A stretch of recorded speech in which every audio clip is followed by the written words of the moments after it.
আসসালামু আলাইকুম, স্বাগত জানাচ্ছি ইউটিউব চ্যানেল নেক্সট লেভেল গ্রাফিক্সে। আজকে আমি আপনাদের জন্য নেক্সট লেভেল ইলাস্ট্রেটরের আরও একটি নতুন ডিজাইন ট্রিক্স নিয়ে হাজির হয়েছি। আজকে আমি এই ডিজাইনটা করব। কথা না বাড়িয়ে চলুন মূল ক্লাসে প্রবেশ করি।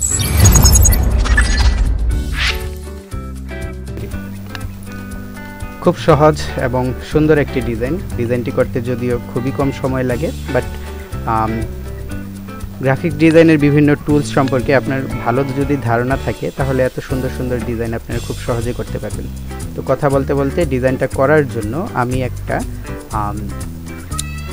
রেক্টেঙ্গেল টুল দিয়ে একটি স্কোয়ার শেপ তৈরি করলাম এবং এটার ফিল কালারটা আপনারা দেখতে পাচ্ছেন অফ, এবং স্ট্রোক হচ্ছে আমি আপাতত স্ট্রোকটাকে 5 ফিটে দিলাম। কথা হচ্ছে আমার শেপের সাইজ অনুযায়ী, অর্থাৎ আমার শেপটা কতটুকু বড় হবে তার উপর ডিপেন্ড করে আমি স্ট্রোকটা মোটা বা চিকন করে নেব। এতে করে কি হবে, আমার ডিজাইনের সাথে স্ট্রোকের যে সামঞ্জস্যটা আছে সেটা খুব ভালোভাবে বোঝা যাবে। মূলত এটা করার পরেই কিন্তু আমার ডিজাইন এক প্রকার শেষ। হ্যাঁ, তো তারপরেও আমি এখানে আমার এই যে স্ট্রোক কালারটা আছে, স্ট্রোকের যে কালারটা আছে সেই স্ট্রোকের কালারে আমি গ্রেডিয়েন্ট কালার অ্যাপ্লাই করব। এখানে গ্রেডিয়েন্ট কালারে যে ব্ল্যাক অ্যান্ড হোয়াইট, এই কারণে একটা পাশ দেখা যাচ্ছে না, হোয়াইট ব্যাকগ্রাউন্ডের সাথে হোয়াইট কালারটা মিলে গেছে। আমি গ্রেডিয়েন্ট কালারটা একটু চেঞ্জ করব। তো গ্রেডিয়েন্ট কালার চেঞ্জ কীভাবে করি আপনারা এটা জানেন, তারপরেও কথা বলতে বলতে করছি। দেখেন গ্রেডিয়েন্ট কালার আমি একটু চেঞ্জ করলাম। তো কথা হচ্ছে আমি এই গ্রেডিয়েন্ট কালার দিয়েছি, আপনারাও যে গ্রেডিয়েন্ট কালার দিবেন এমন কিন্তু কথা নেই, ঠিক আছে? তো একটা জিনিস খেয়াল করেন, যখন আমি এই যে গ্রেডিয়েন্ট কালারটা অ্যাপ্লাই করেছি তখন এই যে এখানে যে আমার গ্রেডিয়েন্ট কালারের অপশনটা আছে, এই অপশনটা, এই যে ফিলটা যদি উপরে থাকে, অর্থাৎ ফিলে যদি ক্লিক করা থাকে, এমনি সাধারণত ফিল কালারটাই উপরে থাকে, তখন কিন্তু আমি যখন স্ট্রোকটাকে সিলেক্ট করব তখন আমার এই যে স্ট্রোকের যে অপশনগুলো আছে এখানে অ্যাপ্লাই গ্রেডিয়েন্টের স্ট্রোকের, এইগুলো কিন্তু অন হবে না, এগুলো ওপেন হবে না। আমার এটা এখানে ক্লিক করে ওপেন করতে হবে, অর্থাৎ স্ট্রোকে ক্লিক করলে এটা ওপেন হবে। তখন আমি এই যে গ্রেডিয়েন্টটা যে আছে এই গ্রেডিয়েন্টটাকে কিন্তু আমি আমার মন মতো একটু মানে চেঞ্জ করতে পারবো। যখন আমরা সম্পূর্ণ ডিজাইনটা ক্রিয়েট করব তখন আপনারা আশা করি দেখতে পারবেন।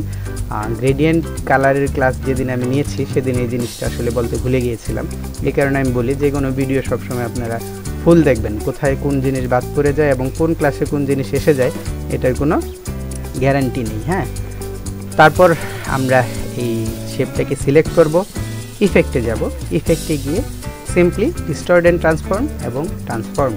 আমি যেদিন আপনাদের এই যে ডিস্টর্ট অ্যান্ড ট্রান্সফর্মের ক্লাস করিয়েছি ফান্ডামেন্টাল অফ ইলাস্ট্রেটরে, সেদিন কিন্তু আমি বলেছিলাম যে ট্রান্সফর্মের কাজগুলো খুবই অবাক করা এবং চমৎকার কাজ হয়। আপনাদের মনে আছে কি না আমি বলতে পারবো না, আসলেই খুব সুন্দর কাজ হয়। এই ট্রান্সফর্ম নিয়ে আপনারা একটু নাড়াচাড়া করবেন, একটু নিজের আইডিয়া জেনারেট করার চেষ্টা করবেন, বাকিটা আমরা তো আছি।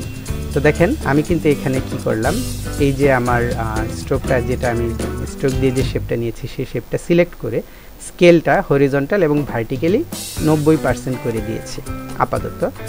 মুভে আমি হাত দিলাম না, এবং এটার অ্যাঙ্গেলটাতে পরেই যাই। আমি কপিসে গেলাম, কপির যদি আমি 25টা কপি নেই, প্রিভিউ দেই, তাহলে দেখেন আমার ডিজাইনটা কিন্তু অলরেডি এরকম হয়ে গেছে। তারপর মানে এরকম একটা ডিজাইন হয়েছে। তারপর আমি রোটেটের অ্যাঙ্গেলটা আমি বাড়াবো, সাধারণত 7 ডিগ্রি দিলে এটা একটা মানানসই অ্যাঙ্গেল হয়ে যায়। এই যে দেখেন 7 ডিগ্রি দিয়েছি, সুন্দর হয়েছে অনেকটা। ওকে করলাম, দেখেন এই হচ্ছে আমাদের ডিজাইনটা।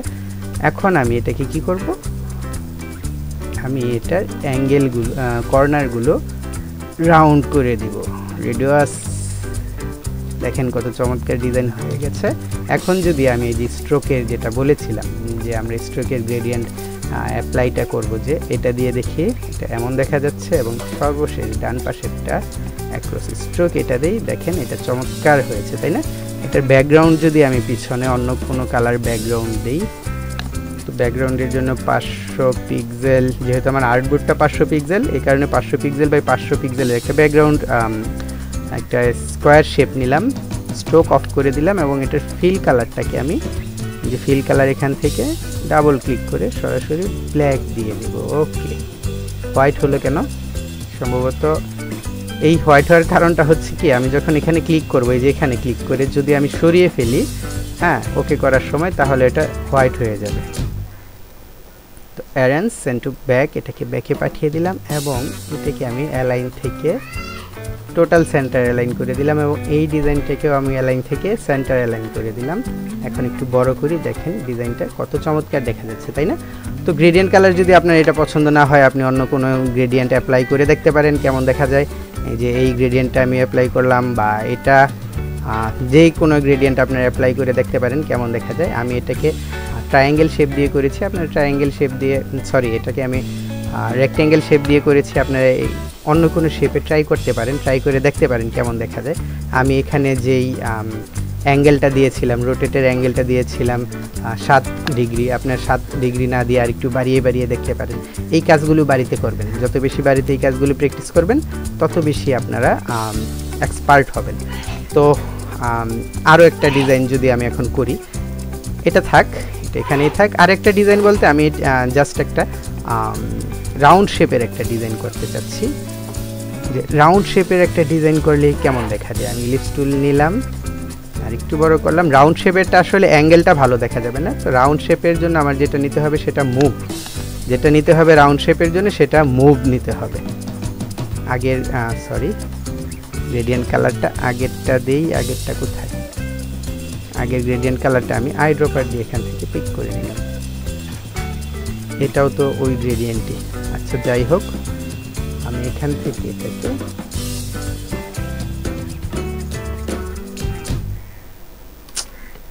কালারটা নিতে একটু ঝামেলা হয়ে যাচ্ছে, ডাবল ক্লিক, এটা নিলাম এবং এটার অপাসিটিটা আমি 0 আছে, অপাসিটিটা 100 করে দিব। ওকে, তাহলে এই তারপর দেখেন ইফেক্টে যাব, ডিস্টর্ট এন্ড ট্রান্সফর্ম, তারপর হচ্ছে ট্রান্সফর্ম। এই ক্ষেত্রে আমি এখান থেকে হরিজন্টালি নিচ্ছি 90, স্কেলটা ভার্টিক্যালি 90 অটোমেটিক এসে গেছে, কারণ এই যে আমার এখানে লিঙ্কটা দেওয়া আছে। ওকে, এখন আমি মুভটা নিব, ধরেন 5 পিক্সেল, 5 পিক্সেল যদি আমি 7 পিক্সেল নিলাম, ভার্টিক্যালিও নিচ্ছি। এই যে দেখেন আমি মুভটা যে নিচ্ছি, আমি এখান থেকে দেখছি যে আমার এই যে শেপটা যে আছে, প্রথম যে শেপটা, সেই শেপে কত পিক্সেল গেলে এই শেপের সাথে আমার নতুন শেপটা মিলবে। হ্যাঁ, আমি ঠিক তত পিক্সেল নিই, এটা হচ্ছে ট্রিক্স। 13 পিক্সেলে মোটামুটি মিলেছে, 14 পিক্সেল, আমি তাহলে 13 পিক্সেলই নেই এবং ভার্টিক্যালি এটা 13 পিক্সেলই নিচ্ছি। অথবা ভার্টিক্যালি আমি এখানে এনে নিচে এনে মিলাতে পারি, নিচে এনে যদি মিলাই তাহলে কেমন দেখা যায় জাস্ট সেই জিনিসটা দেখার জন্য। ঠিক আছে, আমি এটা ভার্টিক্যালিও 13 ডিগ্রি দিয়ে দিচ্ছি, 13 ডিগ্রি। এখানে কিন্তু রাউন্ড শেপে অ্যাঙ্গেলটা কাজ করবে না। কেন করবে না? কারণ রাউন্ড ঘুরলে তো একই অবস্থা, মানে রাউন্ড যদি আপনি ঘুরান রাউন্ড শেপকে, এটা তো আর কোনো কর্নার নেই যে আপনি বুঝতে পারবেন। তো এখানে আমি 25টা কপি দিলাম, প্রিভিউ দিয়ে দেখেন এই যে এরকম একটা সুন্দর অপশন আসলো। আমি মুভটা এখানে আরেকটু কাজ করছি, যেহেতু মুভটা আমার মন মতো হয়নি, তো মুভটা আমি এখান থেকে 9 এবং এখান থেকেও 9 দিলাম, প্রিভিউ দিয়ে দেখি। হ্যাঁ, মোটামুটিভাবে এখন চলে, তাই না?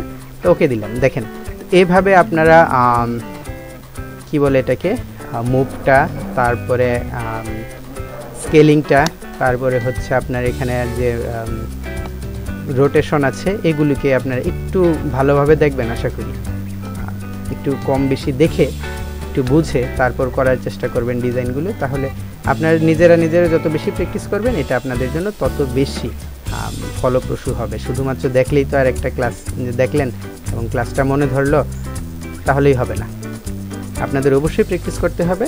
আর আরেকটা কথা হচ্ছে, ক্লাস ভালো লাগলে অবশ্যই আপনাদের বন্ধুদের সাথে আমার চ্যানেলটা সাজেস্ট করবেন, লাইক তো অবশ্যই দেবেন। পরবর্তী ক্লাস দেখার আমন্ত্রণ জানিয়ে আজকের মতো এখানেই শেষ করছি। সে পর্যন্ত ভালো থাকবেন, আল্লাহ হাফিজ।